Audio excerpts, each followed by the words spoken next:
Hey, Jules Blessed Vegan, and as always, welcome to my channel. And for those of you who are new, I know you can benefit. Happy Friday, you all.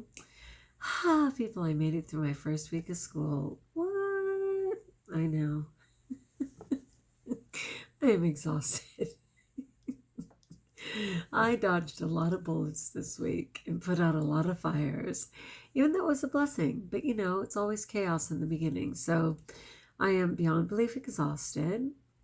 I'm just going to share a quick article on 15 swaps between lower carb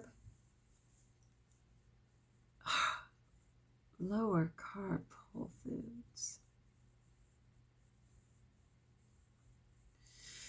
I'm a high carb, raw fat, low vegan, so I don't mind high carbs, but they have to be in the form of fruit and vegetables, right?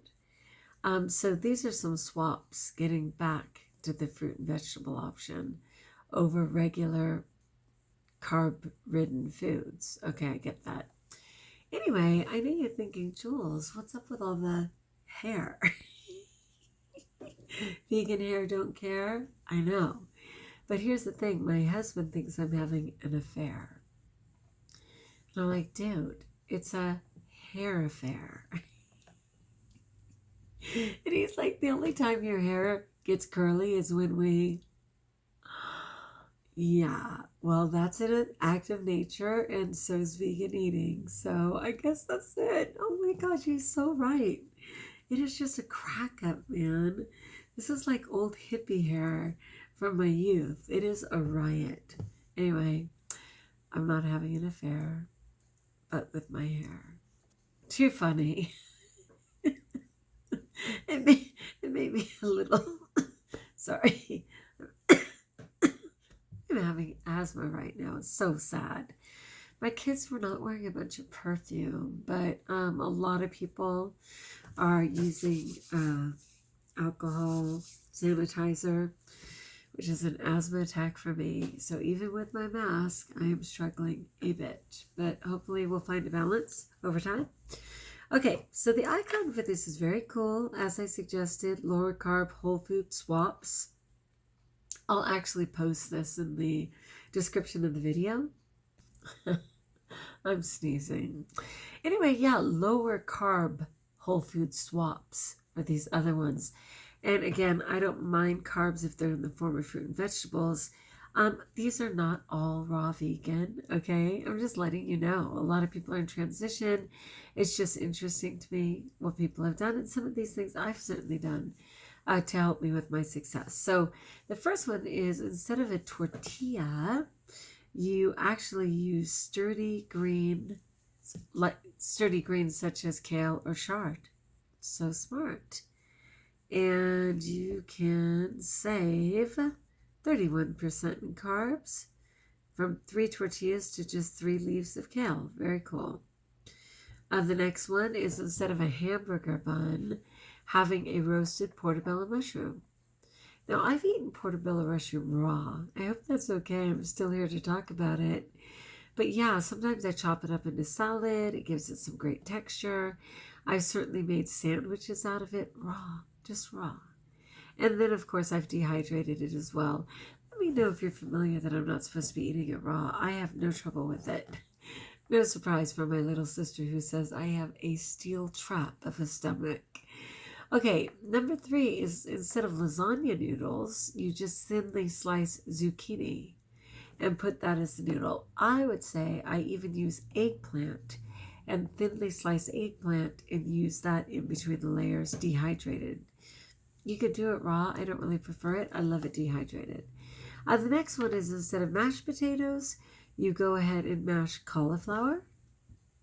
Cauliflower is way more watery, so you'll want to dry it out a little bit. Instead of a cup of pasta, use squash ribbons. You cannot go wrong with that. But you could certainly do cucumber noodles as well, or what they refer to as zoodles. Instead of hash browns, you use spaghetti squash. Really interesting. So instead of shredding a 1/4 cup of hash brown, from potato, you shred spaghetti squash and make them from that. Really interesting. For crackers, You could switch it out for sliced cucumbers or apples. Fabulous. Instead of cookies, use strawberries, which they're recommending lightly dipped in a dark chocolate. But man, strawberries are so sweet on their own, it would be great. Instead of apple pie, actually bake an apple, which people love. You can certainly take apple and simply blend it into an apple sauce, which is a really good one. All right, instead of bread crumbs, you can ground almonds. So smart. Instead of baked potatoes, you can have chopped cauliflower. Actually, forgive me, potatoes and potato salad. They're using chopped cauliflower instead. I was a potato salad connoisseur. Chopped cauliflower would never suffice on that. Instead of croutons, roasted nuts. Interesting. Instead of French fries, baked zucchini sticks. Instead of soda, seltzer, lime, mint, and sliced cucumber. Ah, how refreshing does that sound? That sounds amazing. So that's so interesting. It literally said 15 swaps, but I could count this all day, and it is only, let's see, 1, 2, 3, 4, 8, 12,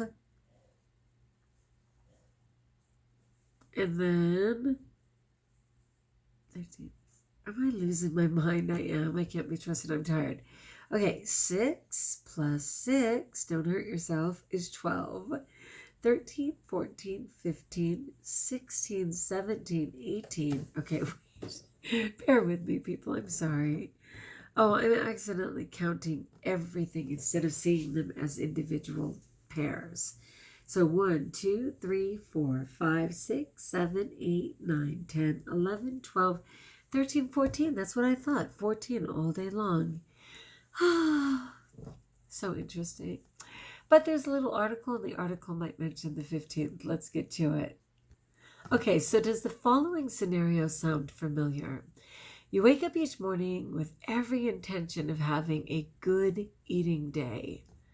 Yes. You skip the drive-thru on your way to work and refuse to eat fast food with coworkers at lunch. You boycott the vending machine in the mid-afternoon, and you won't even think about having dessert after dinner. Then the urge to eat something unhealthy comes over you so strongly that you feel powerless and are left with no choice but to give in. And not only do you give in, but you go overboard and you eat way too much of it. You know, in some situations, moderation just isn't an option. Obviously, if you're an alcoholic, you can't moderately drink alcohol. If you're a drug addict, you can't moderately, practice cocaine or meth or anything else. If you're a food addict, you can still eat food, but you don't want to eat your trigger foods, right? And that's kind of the difference right there. So it says when it's over, you feel guilty that you set yourself up for further weight gain. You may be good again for another day or two until another irresistible craving comes over you. And on the cycle repeats. And of course, I find that to be true. So after I abstain or participate in a binge, I'm usually clean for the next couple of days until my microbiome starts raging and begging me to get back to the nonsense, right? So if I have a sense that that wave of insanity is going to be coming in 48 hours or 72 hours, not only do I have to be prepared for it, but I have to make sure that I have an action plan. So it says, most of us have certain trigger foods that fuel our cravings and send our diets into total tailspin. So the plan is to identify your trigger foods and to replace them with whole food substitutions in order to break the cycle. And of course, that's what that icon is. Or certainly, I'm attaching the article, look that up. Okay, what's a trigger food? I'm so glad you asked. Trigger foods are those that when eaten make you crave and possibly eat more. These foods are generally eaten out of habit, not necessarily hunger. Your trigger foods is or are something you probably feel addicted to and likely high calorie, processed and filled with non-nutritional carbs.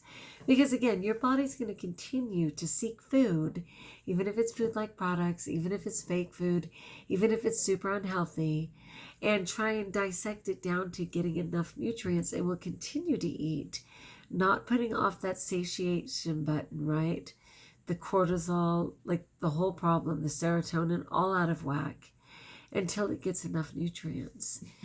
So understanding that, you can make better choices to get your body's needs met in that area first, and your cravings may completely subside, if not be greatly reduced. Okay, how to replace your trigger foods. When you eliminate, and I'm in the Raw Reset right now with Tanny Raw, and I mention her all the time. She's a social media advocate on every platform. Look her up.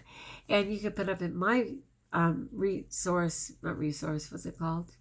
Search under Jules Blessed Vegan, and put in Tanny Raw Reset, and it tells you all about it. But anyway, one thing is, she always starts the reset by saying, why don't you try an elimination? I don't want to say diet, because it's not a diet, but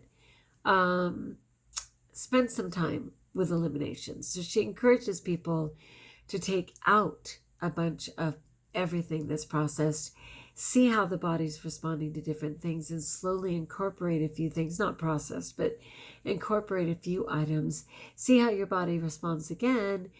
Do you want to leave it out permanently now? Do you want to try it again? And it's an elimination. I guess I'm going to say diet, with the understanding that the definition of diet is simply the food you consume. If it's a raw vegan diet, super healthy, but all raw vegan. If it is a plant-based diet, not all raw, but most certainly no salt, no oil, no sugar. For many people, no fat, and no, don't tell me, salt, sugar, oil, fat, excess. By excesses, you have to have some fat. And sugar, right? Did I ever say sugar? And of course, sugar. Okay. And that's another video you can look up top and put in SOFAS, SOFAS, from Chef AJ, and it'll tell you that great acronym for SOFAS. Okay, so these are the 5 main triggers. God, bear with me. Can anyone tell I'm looking like fading? I'm happy to be fading. I don't want to push past that point where I'm overtired because I get super giggly. And, you know, just like a little kid when they are jumping and bouncing off the walls, and you're like, why is that kid so hyper?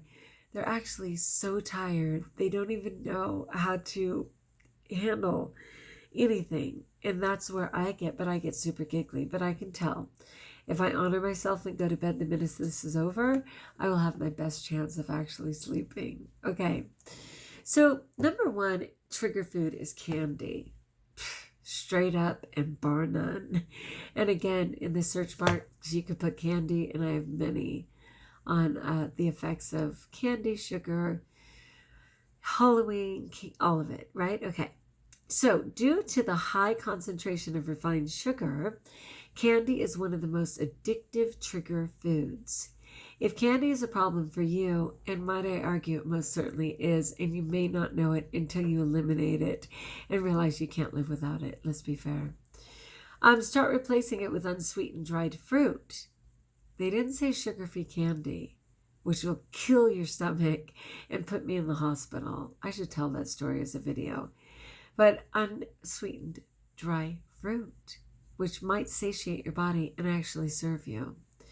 You'd be surprised how satisfying the natural sweetness of dried fruit can be. Try replacing with a healthy fruit or protein bar. It's another option. We like whole food bars like Larabar, our X bar, or our variety of Coach bars from Designs for Health. Obviously, it's a paid ad, right? Number 2, trigger food, salty snacks. I've never been a salt girl, but I know that when I would have salt, like on French fries, it would make me want to eat 5 times as much. And then it's also dehydrating, right?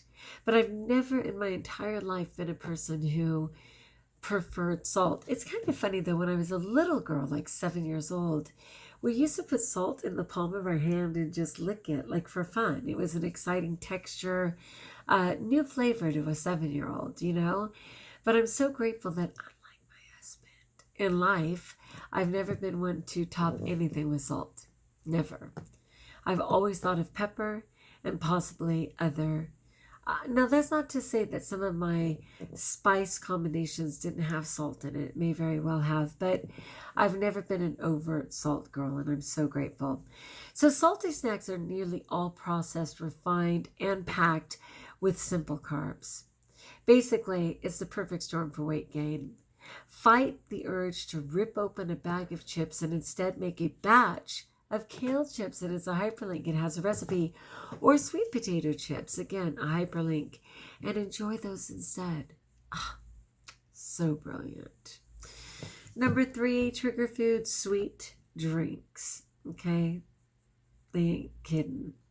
Sodas made with high fructose corn syrup or coffee drinks made with sweeteners have one thing in common: loads of sugar. If drinks like this are part of your daily life, then you know how addicting they can be. Start replacing high-calorie, high-sugar drinks with zero-calorie iced teas. If needed, sweeten with stevia, the natural sweetener, or fruit slices, so better. I mean, that one seltzer that they recommended where you literally put in cucumber and lime and, a little bit of fresh strawberry or something, how refreshing. Flavored seltzer waters with lime or orange wedges are another great replacement. Super smart. I'm so glad they did. Well, I'm almost puzzled by and almost understand why they didn't mention fruit juice right here.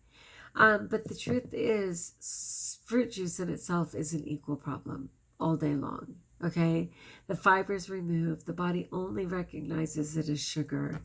And it is very hard on the body. So I'm almost sorry they didn't mention it, but because they're trying to encourage plant-based, healthier choices, they're not going to negate orange juice, right? Okay, number 4, fried foods. Yeah, I mean, for me, I'll be amazing right up until I get some cooked nonsense, and fried in particular. Lately, as my diet's improved, it is just regular cooked food at all that can really stimulate me. But certainly fried food, which I enjoyed to no end, is a huge problem. And you know how they say fat makes you fat, and oil is 100% fat? It was a problem. Okay, so it's common to have a weakness for fried foods. There's something about the texture, taste, and fat content of fried foods that send people into an eating frenzy. I don't even think there is any taste in fried food itself. It only tastes like the disgusting oil they fried it in.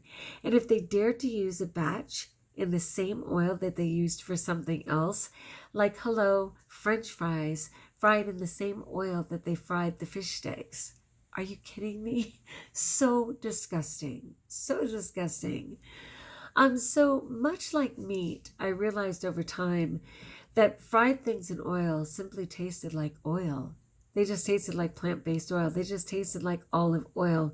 It just tasted like oil until, much like meat, they added the salt, they added the fun spices galore. They added the sauces laden with sugar.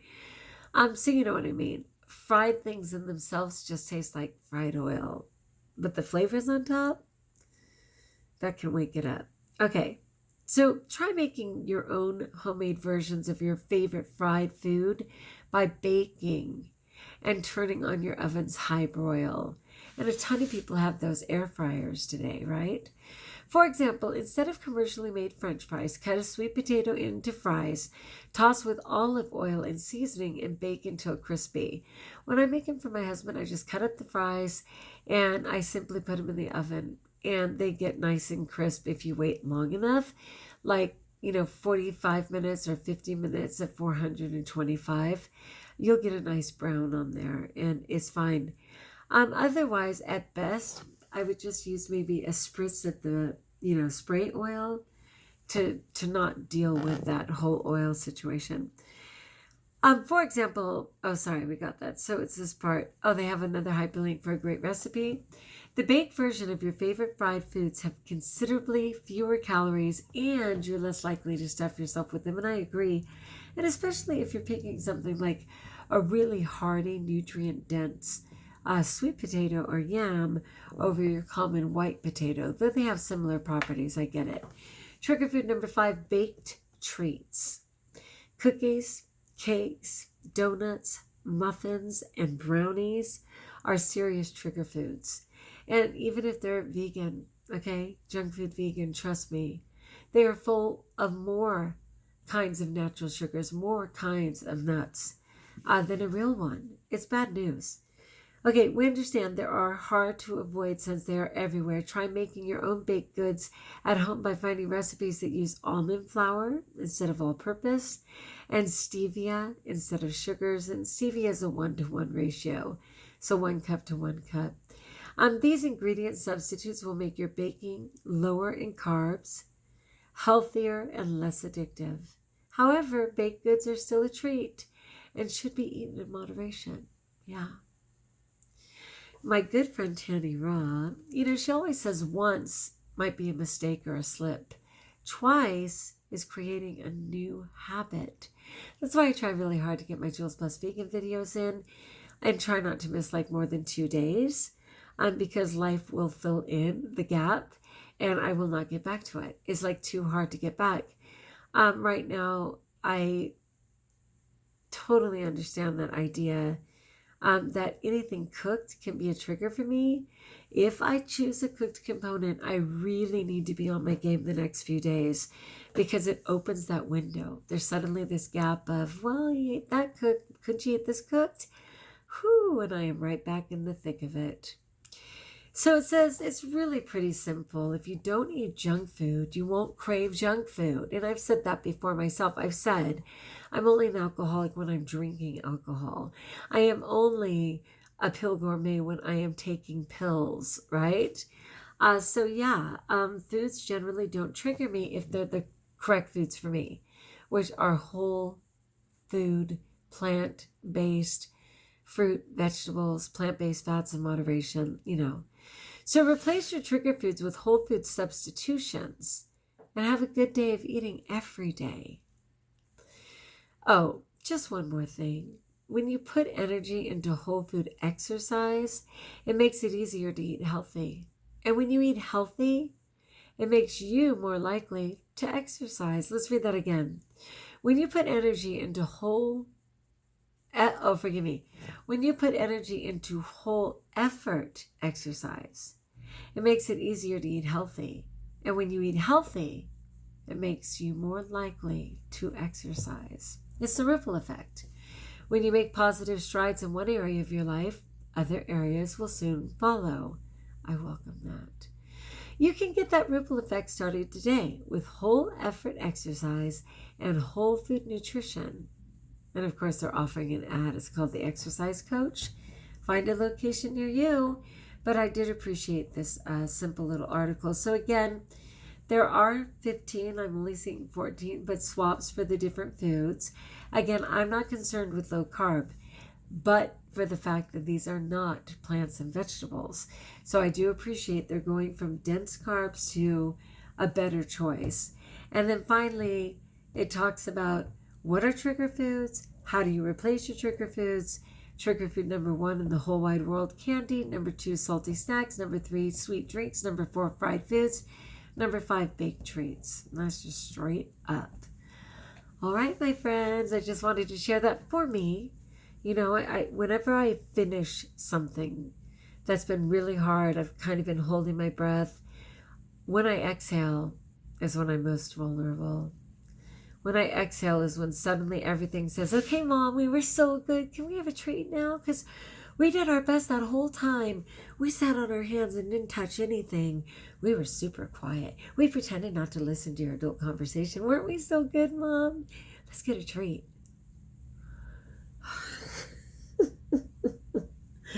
That primal monkey mind. I need to use my urge jar. I'm reminding myself of how to get through this. But mostly, I just need to go to sleep. Oh my Lord, I so need to go to sleep. And praise God, I'm going to. And it's not even, I was going to say it's not even 10 o'clock, and it's not. It's 10:30. All right, my friends. Now, if you like doing this, if you haven't subscribed, let me know in the comments below. Can you relate at all? What is your experience? What are your trigger foods? How do you avoid your trigger foods? Did this help you? I'd love to know in the comments below. And until we talk again, if you follow me daily, tomorrow's a 300-mile day for me. I'm seeing my nephew Dean. Praise God. Long story, if you don't know. I'm going to my sister's birthday party. I'm trying to have a plan for all of that. I will have a plan for that. But I will not be home until at least 11 o'clock at night. It is going to be a 16-hour day. So I welcome prayers for that. And if I don't get back to you, have a great Saturday. If I do, it may be on the road, because I love my JVV community and you guys keep me in check. All right, until we talk again, best of all, know that you're blessed.